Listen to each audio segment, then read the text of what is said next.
Shalom rekan-rekan sekalian, akhirnya kita bertemu lagi melalui media online ini. Kita akan meneruskan apa yang sudah kita pelajari dalam kelas pemuritan di dalam dunia kerja. Kita sudah melalui 2/3 dari keseluruhan kelas dan kita masih sepertiga lanjutannya.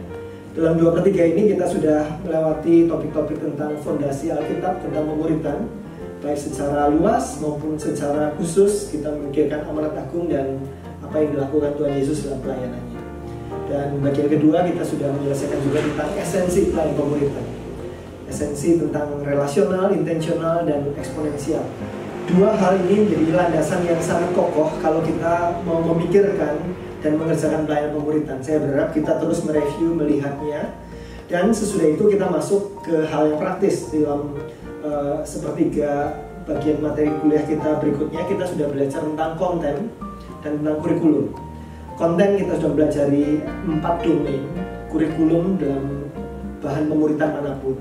Kita sudah belajari satu persatu, dan sesudah itu kita belajari tentang bagaimana masing-masing konten ini dirangkai dalam bentuk kurikulum. Kita sudah belajar juga 3 model rangkaian autofokus kurikulum yang sudah ada, dan kita sudah melihat contoh-contoh bagaimana itu dilakukan untuk pembelajaran pemuritan di dalam marketplace. Nah, kita sudah belajari dari fondasi, sudah belajari kurikulum. Sekarang kita masuk ke bagian yang ketiga, bagian yang praktis. Bagian praktis ini adalah bagian yang berisi tentang bagaimana apa yang harus kita lakukan ketika kita berhadapan dengan orang-orang yang Tuhan percayakan pada kita dalam kelompok kecil. 5-6 orang yang Tuhan kumpulkan bersama-sama dengan kita. Begitu kita ngumpul, apa yang harus kita lakukan? Kurikulum sudah ada, hati sudah ada. Nah, itu kita akan masuk dalam hal praktis. Nanti kita akan belajar melalui video. Dan kalau saya katakan praktis, betul-betul kita akan masuk hal yang praktis, hal-hal yang how to begitu ya di dalamnya. Mestinya bagian ini kita praktek latihan, tetapi tidak dimungkinkan karena kondisi online ini. Nah, untuk itu kita juga perlu ada beberapa penyesuaian berkaitan dengan tugas-tugas. Di bagian ketiga ini, seperti sudah tahu, kita nanti akan covering juga topik tentang mentoring. Jadi mentoring di dalam konteks dunia kerja seperti apa, itu adalah bagian yang akan saudara-saudara presentasikan nanti. Kita akan menggunakan presentasi, saudara-saudara bisa mempersiapkan presentasinya di rumah dan kita akan melakukannya secara online. Kemudian bagian terakhir, kita akan bicara tentang action plan. Jadi rencana apa yang akan kita lakukan setelah kita udah belajar sekian banyak hal di dalam kelas ini. Jadi langkah-langkah konkret, langkah-langkah praktis yang akan kita lakukan. Nah, kita akan melakukan beberapa penyesuaian berkenaan dengan komponen penilaian. 10% itu adalah kehadiran partisipasi. Jadi selama kita hadir total begitu ya, kita sudah ada 10% di situ.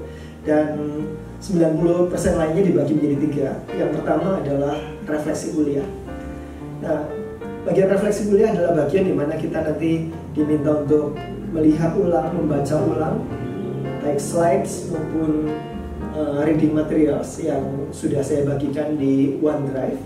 Saudara-saudara silahkan lihat, buka di sana, dan buat sebuah reflection paper. Jadi sederhananya saja, kita pikirkan 5 lesson learn, 5 hal yang paling penting yang kita pelajari sepanjang kuliah pemuritan dalam dunia kerja ini. Jadi pembelajaran pertama apa, kedua apa, ketiga apa, dan jelaskan kenapa itu penting.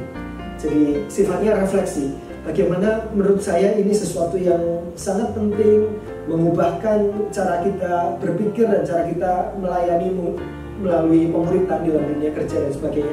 Silahkan tuliskan itu. 1,5 spasi, 3-5 halaman. Jadi ada 5 lesson learn, 1,5 spasi, 3-5 halaman.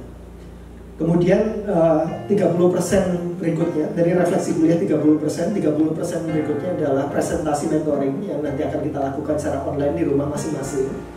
Kemudian yang 30% yang lainnya adalah action plan. Saudara-saudara akan menyusun lesson plan nanti tentang apa tabelnya, kolom-kolomnya harus diisi seperti apa dan bagaimana follow up-nya. Nanti keterangan-keterangan lebih detail akan saudara-saudara bisa lihat di dalam dokumen tentang tugas-tugas ini. Selamat belajar dan selamat mengerjakan tugas-tugasnya untuk berkembang kita bersama.